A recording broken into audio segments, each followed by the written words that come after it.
Proverbios 9:10 dice, el temor de Jehová es el principio de la sabiduría. Un hombre nunca adquiere entendimiento alguno hasta que él tiene el conocimiento del Santo. Conocer a Dios es la búsqueda más elevada de la vida de un hombre.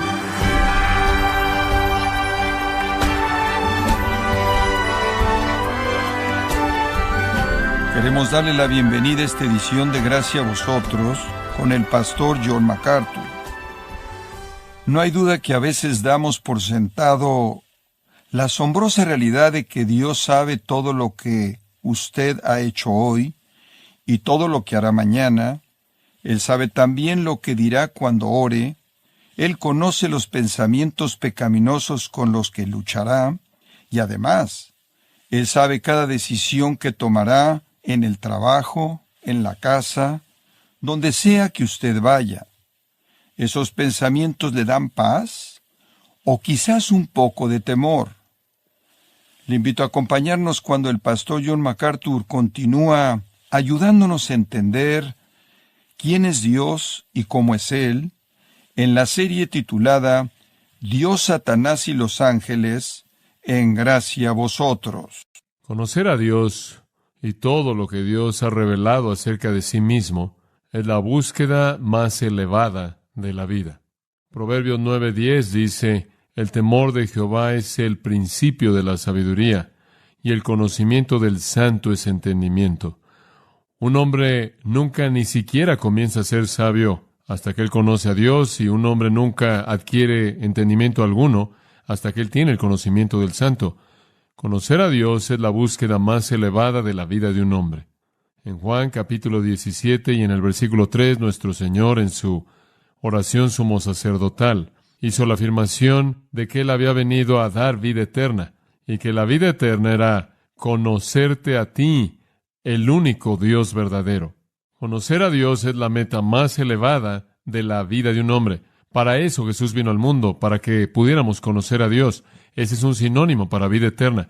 La gente con frecuencia pregunta qué es la vida eterna. Es simplemente conocer a Dios, conocerlo de manera íntima, participar de su naturaleza misma y vida.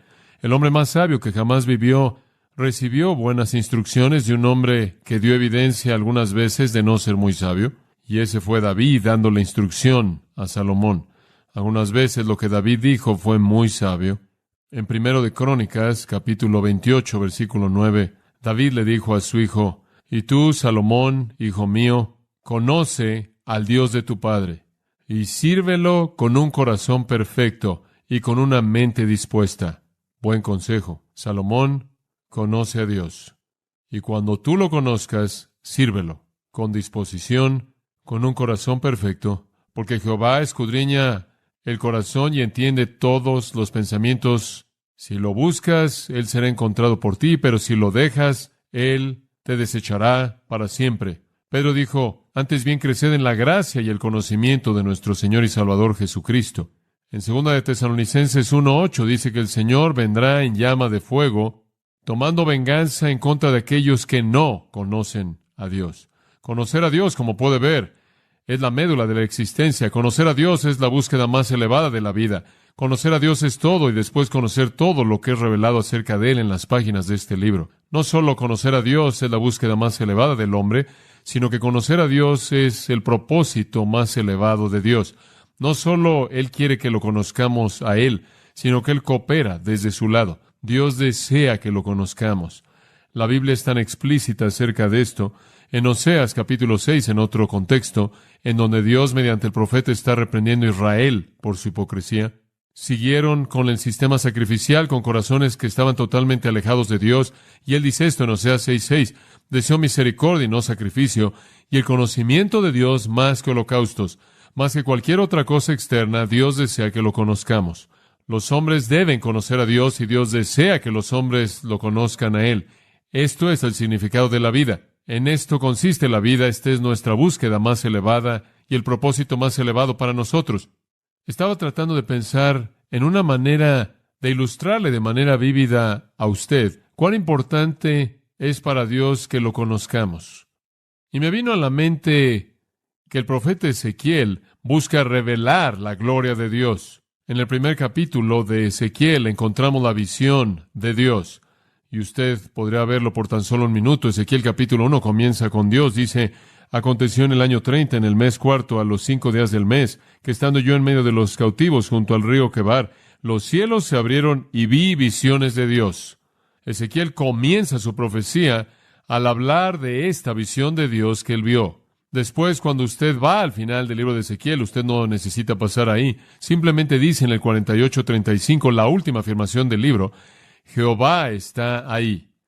Comienza con la visión de Dios de Ezequiel y termina con el Dios eterno reinando en su trono eterno, en su reino eterno. Ezequiel presenta a Dios en el 1:1 y cierra con Dios en el 48:35. Y ¿sabe una cosa? Todo en medio de estos dos puntos es un énfasis en la persona de Dios. Bueno, conforme vi esos dos extremos del libro de Ezequiel, pensé, me pregunto qué hay en medio que Ezequiel realmente sigue amartillando. Y entonces simplemente hice un estudio breve de Ezequiel y descubrí algo muy importante acerca de lo que Dios quiere que usted y yo sepamos. Veamos el capítulo 6 juntos. Ahora quiero que me siga.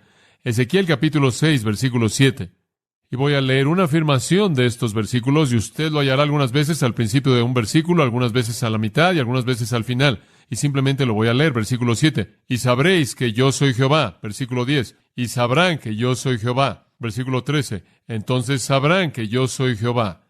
Capítulo 7, versículo 4. Al final del versículo, sabréis que yo soy Jehová, versículo 9. Sabréis que yo soy Jehová.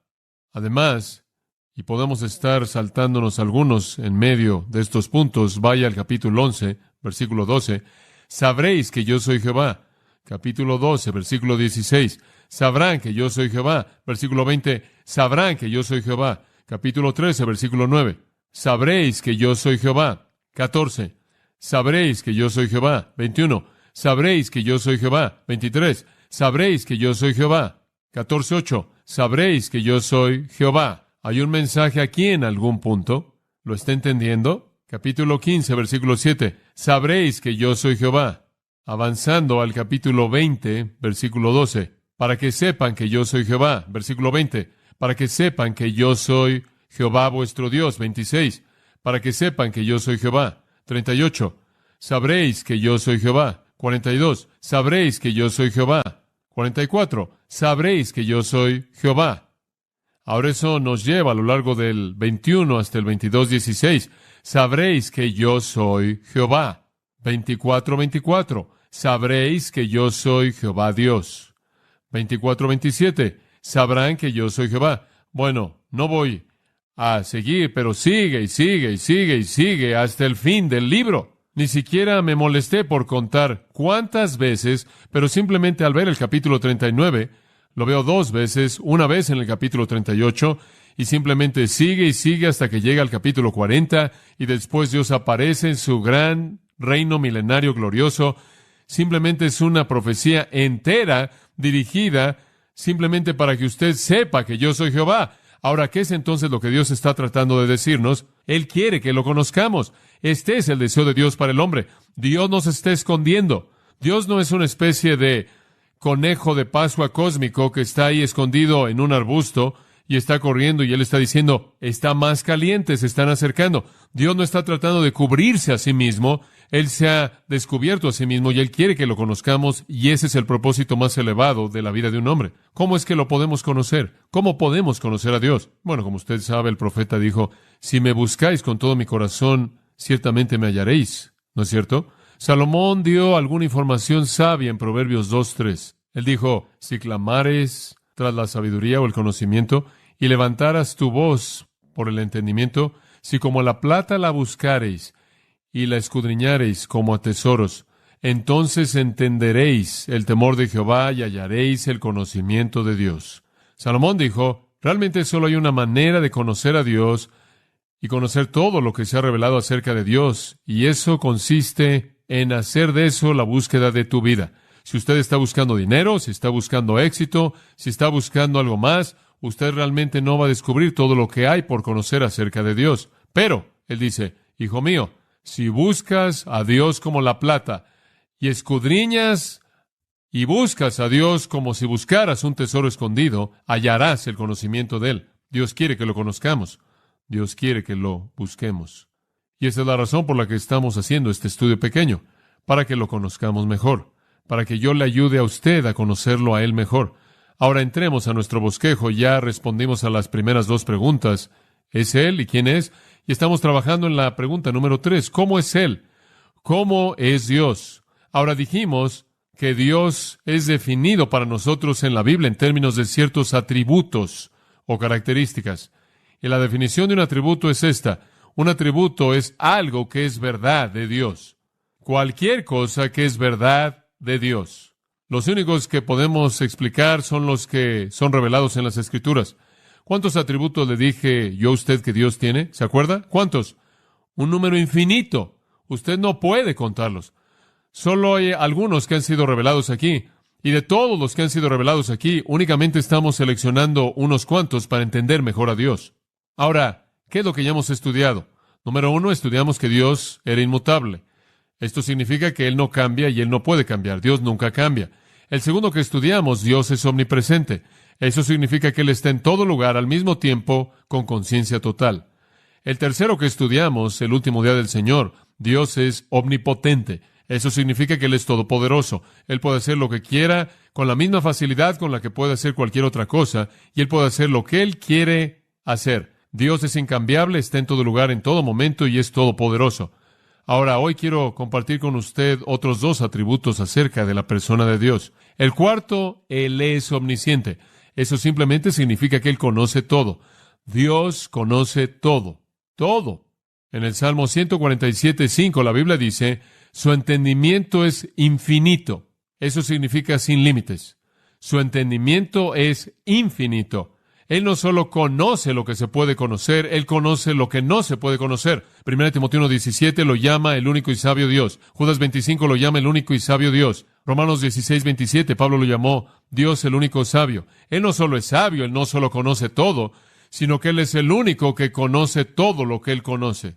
Ahora, los ángeles conocen mucho, pero no conocen lo que Dios conoce. Y usted y yo conocemos algunas cosas, pero nadie conoce tanto como Dios. Sabiduría sin paralelos, infinita, y entendimiento y conocimiento. ¿Sabía usted que Dios nunca aprendió nada? Cuando usted ora, usted no dice, ahora Dios, quiero informarte acerca de mi suegra que está enferma. Oh, voy a escribir eso. No. No, usted no le dio a Él alguna información que Él necesitara. Él necesitaba saber que usted le preocupaba, y Él escoge operar a través de sus oraciones. Pero no hay sorpresas para Dios. Él nunca aprendió nada. ¿Quién le enseñaría? Isaías 40:13. ¿Quién ha enseñado al Espíritu de Jehová? ¿O le ha aconsejado y le ha enseñado? ¿Quién le enseñó a Dios?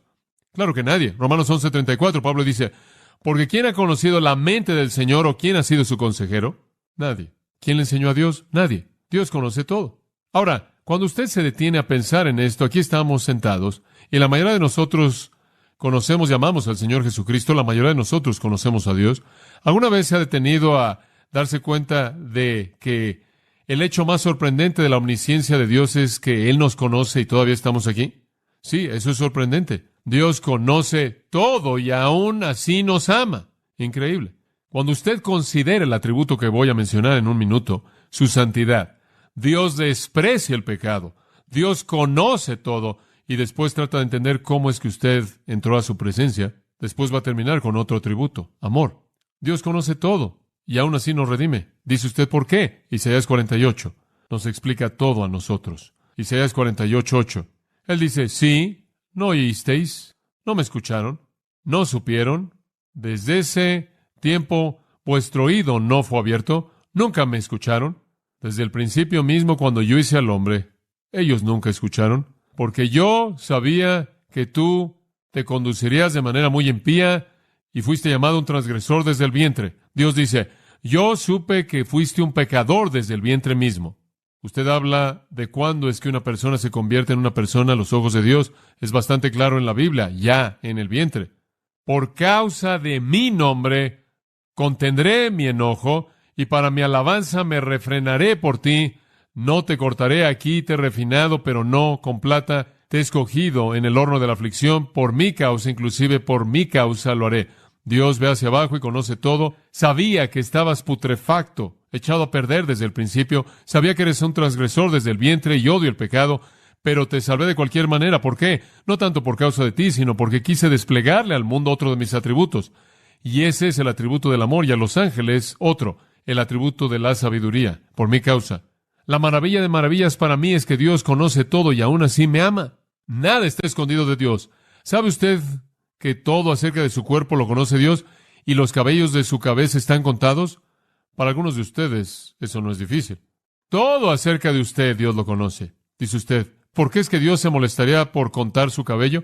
Él no tendrá que contarlo. Él lo conoce de manera intrínseca. Dios no está haciendo eso simplemente para probar un punto, ahí llevando un libro de registro de cabello. Todo lo que es, Él lo conoce. Y no tiene que aprenderlo o descubrirlo. Él lo conoce, Él conoce su cuerpo. Pero ¿quiere saber algo? Él conoce más allá de su cuerpo. Su cuerpo es transparente para Dios. En Apocalipsis 2:23, Él dice, yo soy el que escudriña la mente y el corazón. Su cuerpo no cubre nada. Él ve su corazón y su mente también como ve lo de afuera de usted.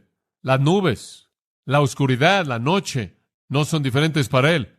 La noche no es cortina alguna para Dios. En el Salmo 139:12 dice, la oscuridad no esconde de ti. Supongo que el hombre amó más las tinieblas que la luz porque sus obras fueron malas.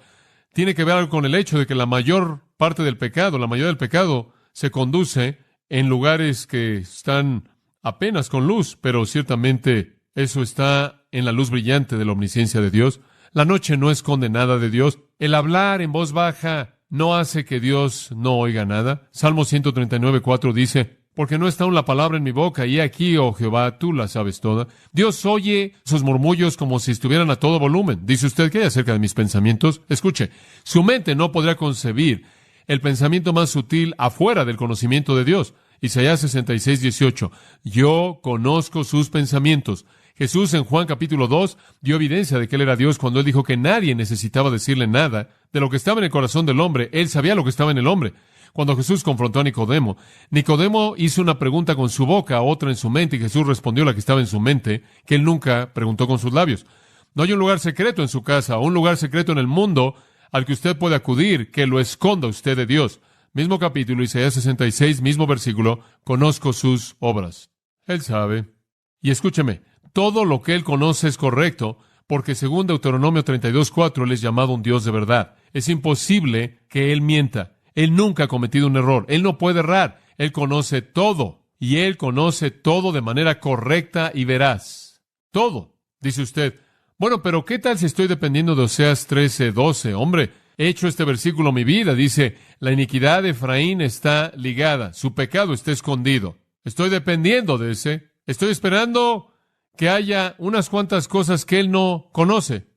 Lo siento. Dice usted, bueno, ¿qué significa ese versículo? Yo sé que la gente dice, esto significa que Dios no conoce todo el pecado. Dios conoce todo. La Biblia presenta eso de manera clara. En todo lugar que usted lea acerca de la persona de Dios, es obvio que Él conoce todo. Dice usted, bueno, ¿qué significa ese versículo? Bueno, ciertamente no es una contradicción. Significa esto. La iniquidad de Efraín está ligada. Su pecado está escondido. Esto es, por el momento su pecado está colocado a un lado para un día futuro de juicio. Es un plan en el que Dios aparta algo. Peca ahora, paga después. Es correcto. ¿Sabe una cosa? Usted lo ve, algunas veces las personas piadosas parecen estar más bajo estrés que los impíos, ¿verdad? Porque es que algunas veces los impíos prosperan. No siempre prosperarán. Quizás como Efraín, su pecado por el momento está escondido. Está apartado para el día del juicio que vendrá en el futuro. Ese es el significado de Romanos capítulo 2, versículos 5 y 6, donde Pablo dice, pero por tu corazón endurecido, impenitente, atesoras para ti mismo ira para el día de la ira. En otras palabras, estás pecando y estás amontonando un montón de pecado para un día futuro, para la revelación del justo juicio de Dios, quien dará a todo hombre según sus obras.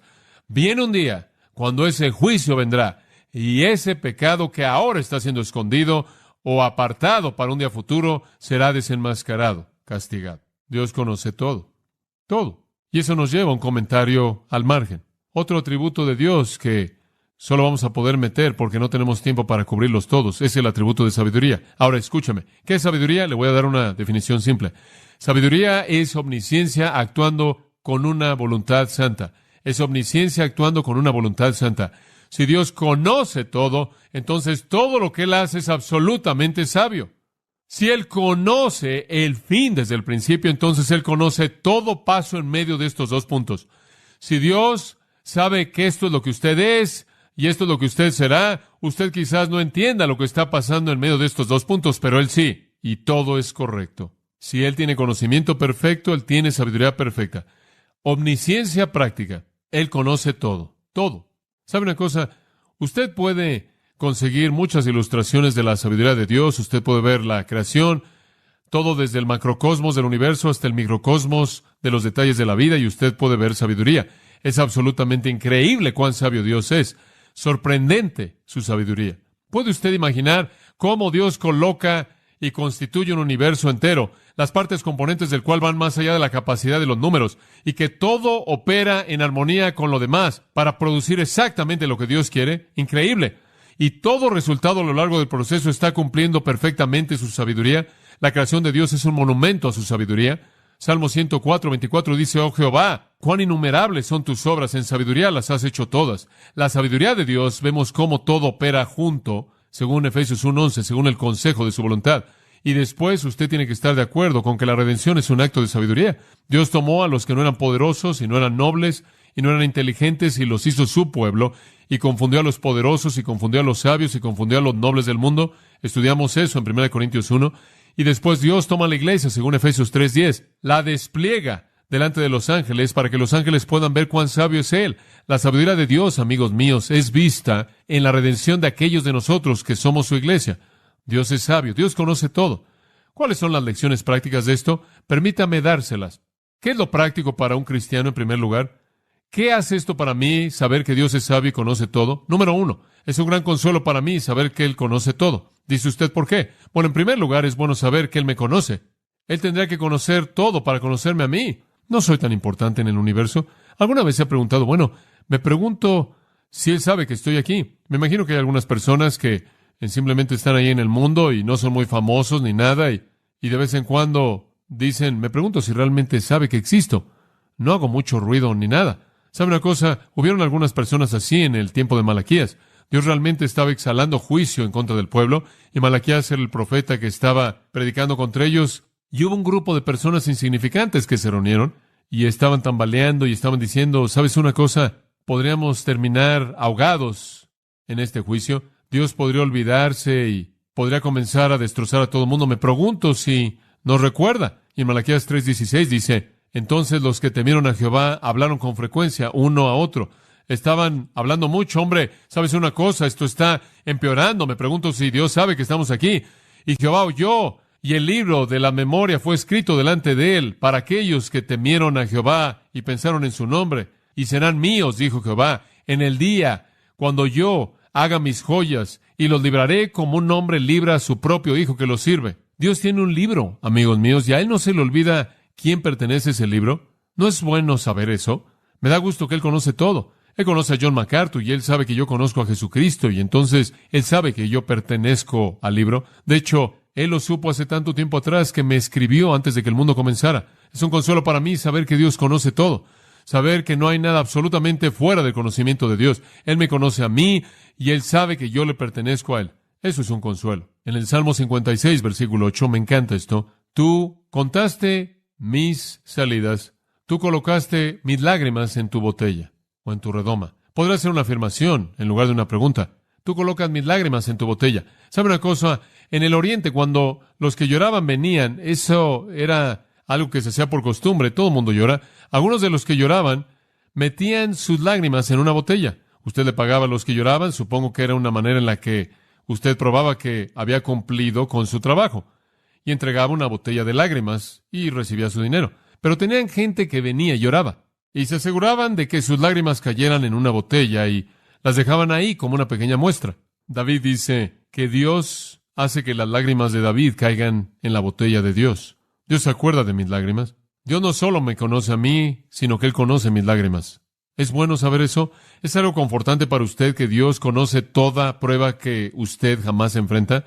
¿Que Dios mete sus lágrimas en su botella? Él debe tener una botella muy grande. Quizás Él simplemente llena el océano con ellas y esa es la razón por la que está salado, no lo sé. Dios mete las lágrimas de usted en su botella. Eso significa para mí que Dios se preocupa por mí. Me da gusto saber eso. En Mateo capítulo 6, Dios no solo conoce mis ansiedades y mi dolor, no solo conoce quién soy yo, sino que Él conoce todas mis necesidades. En Mateo 6:25, no os afanéis por vuestra vida, qué comeréis o qué beberéis o qué vestiréis. ¿No es la vida más que el alimento y el cuerpo más que el vestido? Mirad las aves del cielo, no siembran, ni cosechan, ni recogen, pero vuestro Padre Celestial las alimenta. ¿No valéis vosotros más que ellas? ¿Son mejor ustedes que las aves? ¿Y quién de vosotros, por mucho que se afane, podrá añadir a su estatura un cubo? No tiene sentido preocuparse. Usted no puede ayudarse con eso de cualquier manera. ¿Y por qué os afanáis por el vestido? Mirad los lirios del campo, cómo crecen. No trabajan, ni hilan. Pero yo os digo que ni Salomón en toda su gloria se vistió como uno de ellos. Y si Dios viste la hierba del campo, que es hoy y mañana es arrojada al horno, ¿no os vestirá mucho más a vosotros, hombres de poca fe? No os afanéis diciendo, ¿qué comeremos o qué beberemos o qué vestiremos? Porque los gentiles buscan todas estas cosas, pero vuestro Padre Celestial sabe que tenéis necesidad de estas cosas. Mas buscad primeramente el reino de Dios y su justicia, y todas estas cosas os serán añadidas. Mi Padre me conoce, y mi nombre está en su libro. Mi Padre conoce mis lágrimas, y mi Padre conoce mis necesidades, y Él las cubre todas. Yo soy mejor que un ave. Yo soy más importante que un lirio. Los lirios son bonitos, las aves están bien.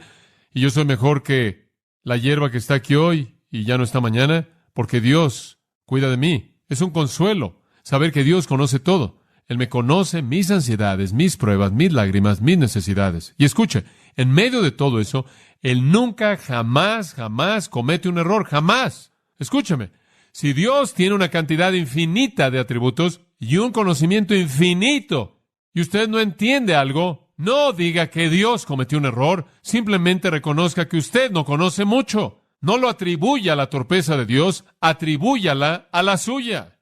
Dios no comete errores. Además, para el cristiano, la omnisciencia significa consuelo. En segundo lugar, creo que significa confianza.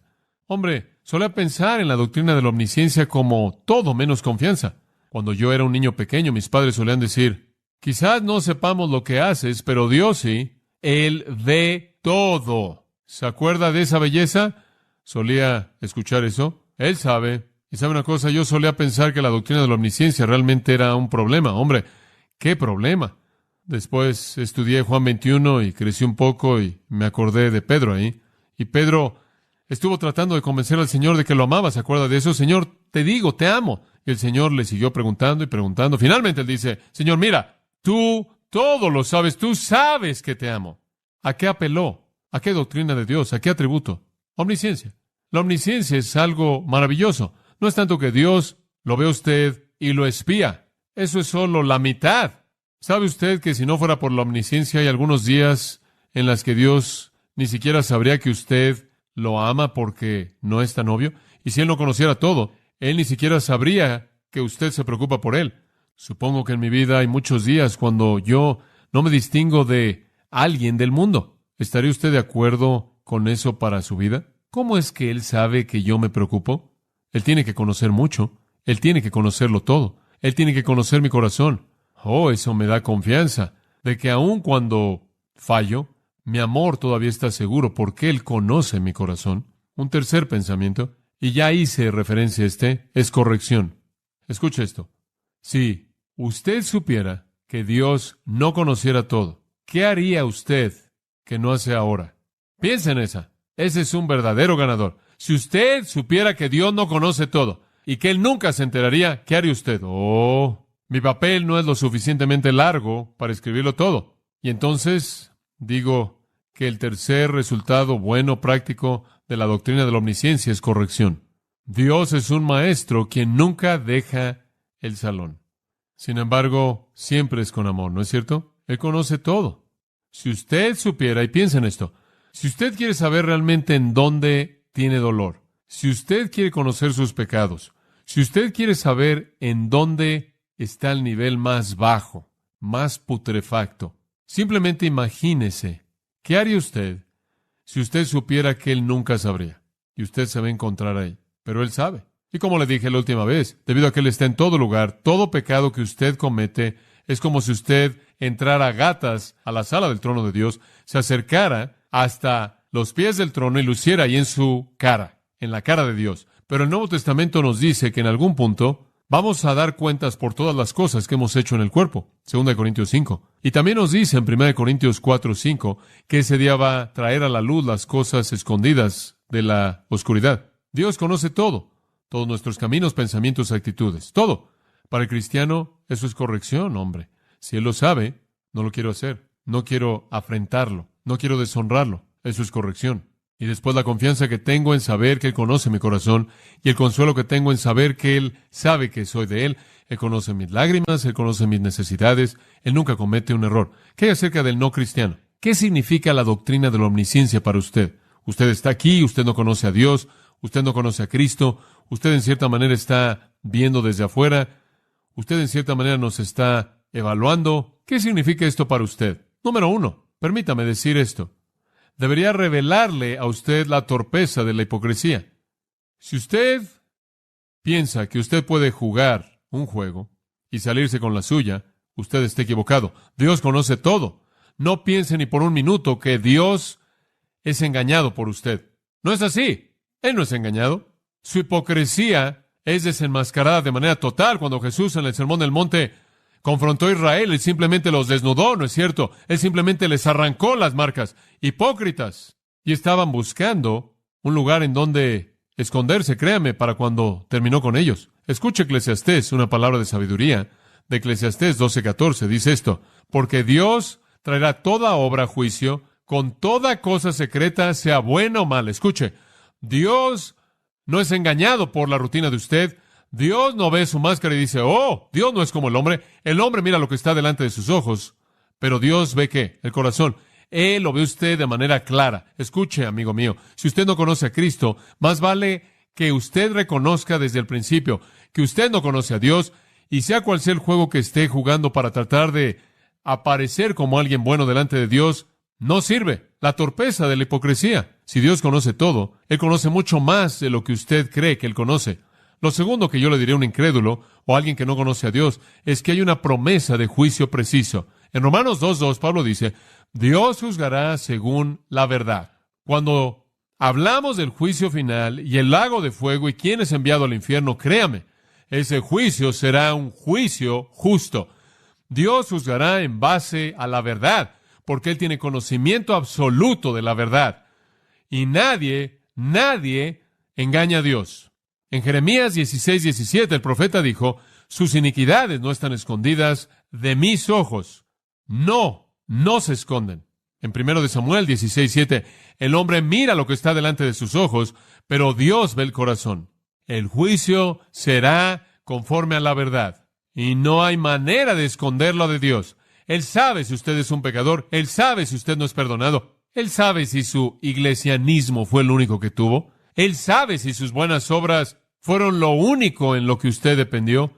Él sabe si su nombre está en el libro. Él sabe si usted se ha arrepentido y ha venido a Cristo. Él lo sabe. Él lo sabe todo. Y sus juegos no lo engañan a Él, ni los míos. Otra cosa que yo le diría a un incrédulo es esta. Saber que Dios sabe todo debería señalarle a usted la insensatez de la sabiduría humana. Dios lo sabe todo. Entonces, si realmente quiere ser sabio, debería usted conocer el conocimiento de Él. Como Salomón le dijo a su hijo, busca el conocimiento, busca el conocimiento. Él lo dice una y otra vez, particularmente el capítulo 8, simplemente lo repite desde el versículo 1 hasta el versículo 36. Adquiere conocimiento, adquiere conocimiento. Y el conocimiento es el conocimiento de Dios. Un hombre necio busca el conocimiento del mundo. 1 Corintios 1:19, destruiré el conocimiento del mundo, destruiré a los sabios, dice él. La sabiduría de los sabios llegará a nada. Entonces, al incrédulo yo le diría, hay necedad en la hipocresía, Dios lo va a juzgar a usted según la verdad. No confíe en la sabiduría humana. Dios lo sabe todo. Eso es un consuelo para nosotros. Y debería ser una advertencia fuerte para otros. Dios es incambiable, Dios está en todo lugar, Dios es todopoderoso, Dios lo conoce todo. Finalmente, quiero hablarle en quinto lugar acerca de la santidad de Dios. La santidad de Dios. Dios es santo. Yo creo que este es el atributo más significativo de todos sus atributos. Esto para mí es la joya resplandeciente que está en la corona real de su cabeza. Este es el definitivo. Dios es santo. Cuando los ángeles cantaron, no dijeron, eterno, eterno, eterno. No dijeron, fiel, fiel, fiel. No dijeron, sabio, sabio, sabio, poderoso, poderoso, poderoso. ¿Qué dijeron? Santo, santo, santo, Señor Dios Todopoderoso. Esta es la corona de todo lo que Él es. Él es santo. Éxodo 15:11. ¿Quién es como tú? Dice, glorioso en santidad, temeroso en alabanza, haciendo maravillas. ¿Quién es como tú, glorioso en santidad? Nadie. ¿Sabe usted que ese es su nombre? Salmo 111:9 dice, santo y reverenciado es su nombre. Santo es su nombre. Job 6:10 lo llama el santo. Isaías los oyó decir, santo, santo, santo es Jehová de los ejércitos, la tierra está llena de su gloria. Apocalipsis 4:8, las criaturas vivientes, santo, santo, santo. Primero de Samuel, capítulo 2, versículo 2, habla de su santidad y dice que no hay santo como Él. Dios es santo y no conozco otra manera de llegar a la santidad de Dios más que compararla con el pecado. Yo diría que en la Biblia, por lo menos en mi mente, probablemente el pasaje más revelador acerca de la santidad de Dios es el 6º capítulo de Isaías. Y no necesita pasar ahí, permítame tan solo mencionárselo. Isaías dice, en el año que murió el rey Usías, vi yo al Señor sentado sobre un trono alto y sublime, y sus faldas llenaban el templo. Él tuvo una visión de Dios, y él dijo, por encima de él había serafines, cada uno tenía 6 alas, con 2 cubrían sus rostros, con 2 cubrían sus pies, y con 2 volaban. Y uno de esos ángeles, recuerde usted, tomó un carbón del altar y tocó la lengua de Isaías. Pero antes de todo eso, ¿cuál realmente es el punto en ese pasaje? Isaías dice, vi a Jehová y clamé, ¡ay de mí que soy muerto! Porque siendo hombre inmundo de labios, mis ojos han visto al Rey. Él fue absolutamente despedazado hasta lo más profundo de su ser. Él se sacudió de manera violenta. Él se estaba despedazando de manera violenta. ¿Por qué? Porque él había visto la santidad de Dios, y al ver la santidad de Dios, él fue sacudido hasta lo más profundo de su ser por su propia pecaminosidad. ¿Lo ve? Y quiero decirle algo. No es sino hasta que un hombre entiende la santidad de Dios que eso nunca sucederá sin una comparación con su propio pecado. No es sino hasta que usted entiende su propio pecado que usted llegará a conocer la santidad de Dios. Los dos van de la mano. Usted no puede conocer su pecado hasta que usted conoce su santidad, y usted no puede conocer su santidad hasta que usted ve su pecado. Isaías vio a Dios levantado, y después se vio a sí mismo, y él simplemente derramó su corazón diciendo, ¡ay de mí! Estoy destruido. Estoy acabado. Entre usted y Dios hay un espacio absoluto de santidad e impiedad. Usted es impío, Él es santo. Y usted debería estar, y yo debería estar simplemente absolutamente sacudido hasta lo más profundo de nuestro ser cuando nos vemos en comparación con Él. Dios es santo. Ahora escúchame. Dios no se conforma con un estándar santo. Él es el estándar. Él es absolutamente santo. Él nunca hace algo malo. Él nunca erra. Él nunca emite un juicio equivocado. Él nunca comete un error. Él nunca hace algo en su vida que no sea lo que debe suceder de manera correcta en su vida, ni tiene Él tampoco un fin correcto en mente. Siempre Él hace lo que es correcto. Y no hay grados en su santidad. Él es absoluta, infinitamente santo. Y debido a que, como puede ver, Dios es santo, esa es su condición para cualquier persona que quiere existir en su presencia. Cuando los ángeles pecaron, ¿qué les hizo Él a ellos? Inmediatamente, ¿qué? Los expulsó y preparó un lugar para ellos separado de su presencia. Cuando los hombres escogen no venir a Dios, cuando escogen rechazar a Jesucristo, ¿qué les sucede a ellos en últimas? Son enviados al mismo lugar preparado para el diablo y sus ángeles, fuera de la presencia de Dios. ¿Por qué? Porque para estar en la presencia de Dios, en su universo, usted debe ser, ¿qué? Santo. Dice usted, pero John, ¿cómo es que yo puedo ser santo? Usted puede ser por la fe en el Señor Jesucristo. Como puede ver, es mediante Cristo que Dios nos da la santidad de Cristo y nos ve santos posicionalmente. Dios nos hizo santos en Cristo. A los Corintios, el apóstol Pablo dijo, ahora ustedes son santos, ahora han sido santificados en Cristo. Además, pensando en esto, la única manera de entender la santidad de Dios es en contraste. Tenemos que ver su odio hacia el pecado.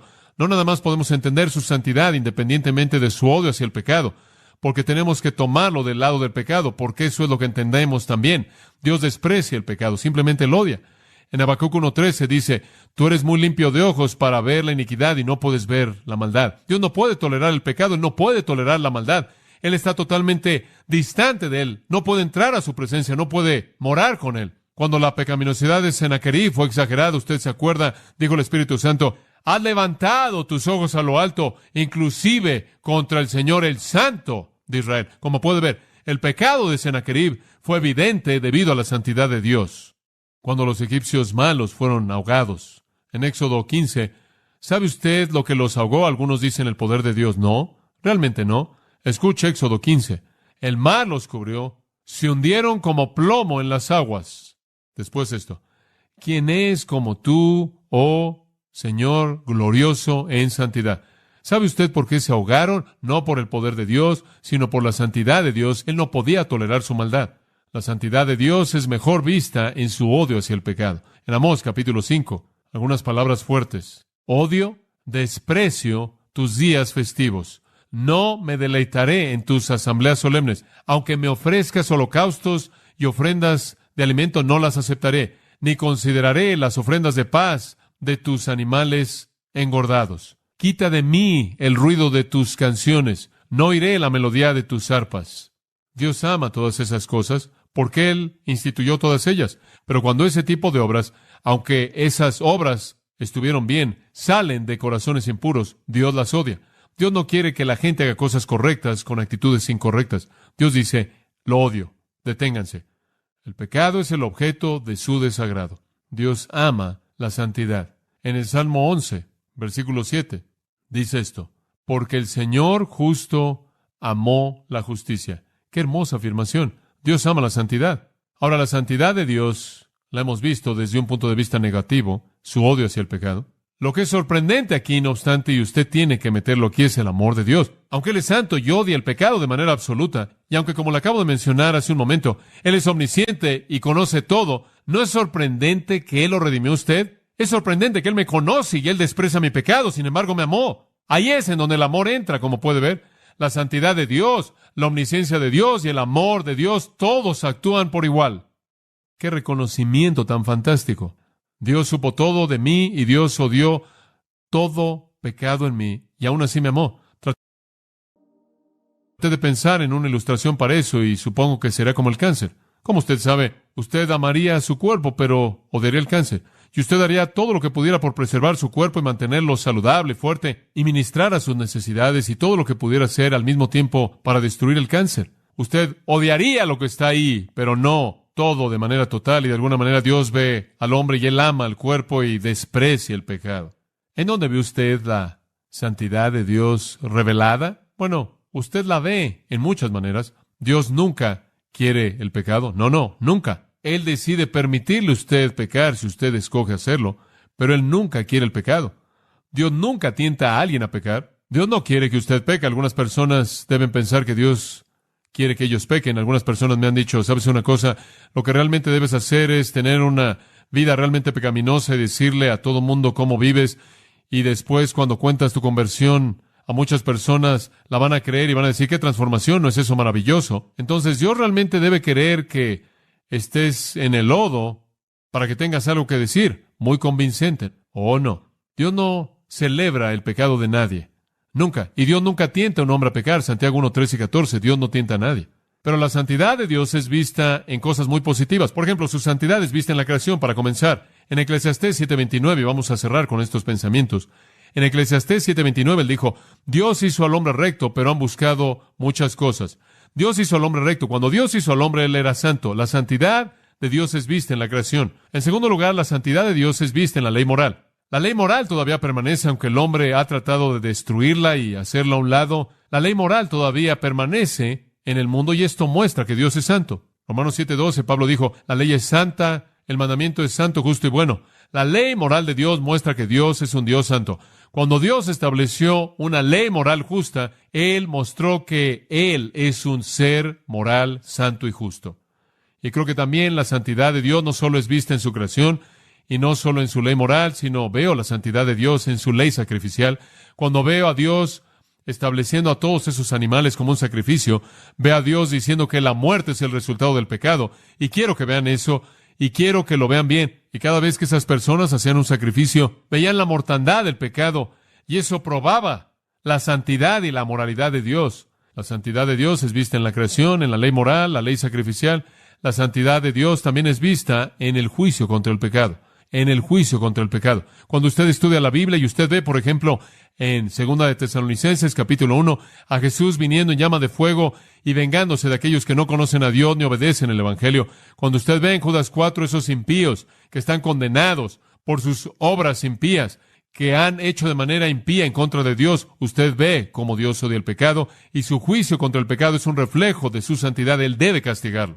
Y quizás de manera suprema, la santidad de Dios es vista en la cruz.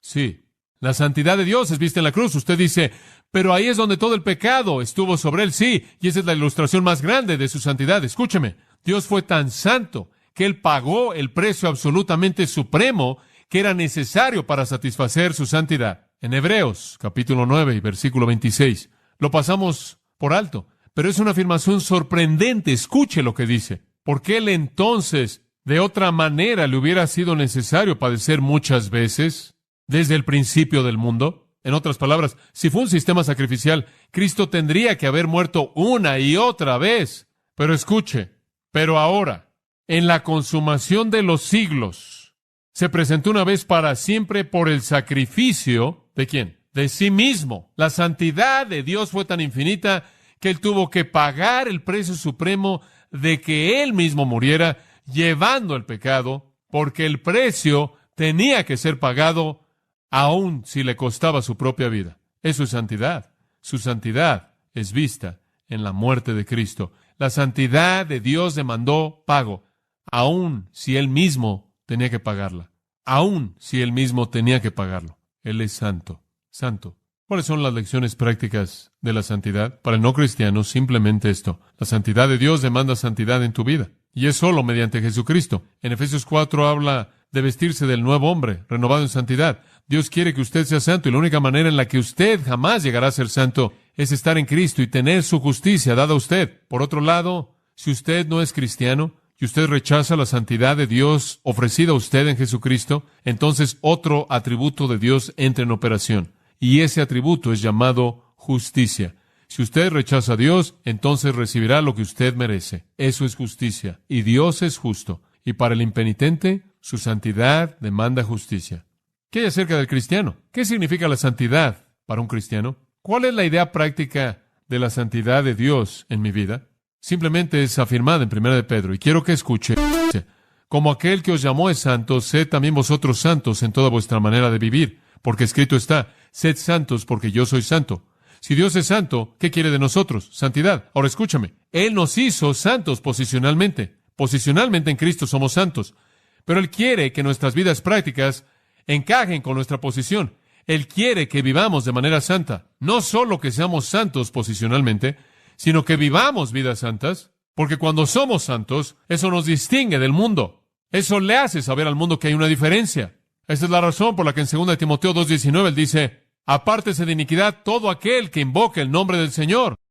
Si usted va a nombrar el nombre, entonces viva la vida. Deje que el mundo sepa que hay una diferencia. Le voy a decir algo más. La santidad en su vida le da a usted confianza delante de Dios. Si usted es un cristiano y está viviendo una vida santa, usted está enfrentando el pecado, usted está haciendo cosas piadosas y cosas santas, usted está viviendo una vida recta, entonces usted va a tener una confianza delante de Dios. Escuche usted esta ilustración hermosa de Job 22, y simplemente se la voy a leer. Escuche. Si os volvéis al Todopoderoso, seréis edificado. Quitarás la iniquidad muy lejos de tus tiendas. Escuche, usted va a regresar a Dios y va a enderezar las cosas. Lo primero que tiene que hacer antes de que regrese ahí es quitar el pecado. Versículo 26, escuche.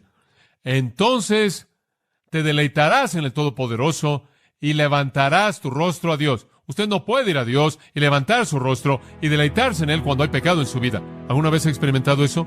¿Descubrió en su vida lo que yo he descubierto, que cuando hay pecado en mi vida, yo tengo dificultad orando? Job 22 dice, encárgate de tu pecado y podrás levantar tu rostro hacia el rostro de Dios, sin culpabilidad. Escuche, la santidad nos distingue del mundo. La santidad nos da confianza, la santidad nos da paz. No hay paz para el impío. Isaías 57:21 dice, santidad, Dios quiere que seamos santos, aun si Él tiene que disciplinarnos. Según Hebreos 12:10, Él nos va a disciplinar para hacernos santos. ¿Qué debe hacer un cristiano?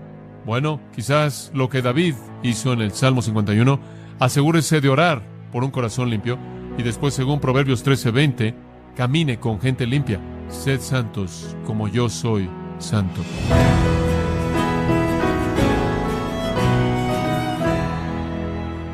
Ha sido el pastor John MacArthur con la serie Dios, Satanás y los ángeles, en gracia a vosotros. Estimado oyente, tenemos a su disposición el libro Nuestro Extraordinario Dios, escrito por John MacArthur, un estudio de los atributos de Dios, repleto de pasajes bíblicos y sabias aplicaciones, que estamos seguros que será una incalculable ayuda para conocer y comprender más claramente el carácter único de Dios. Puede obtener una copia del libro Nuestro Extraordinario Dios en gracia.org o en su librería cristiana más cercana.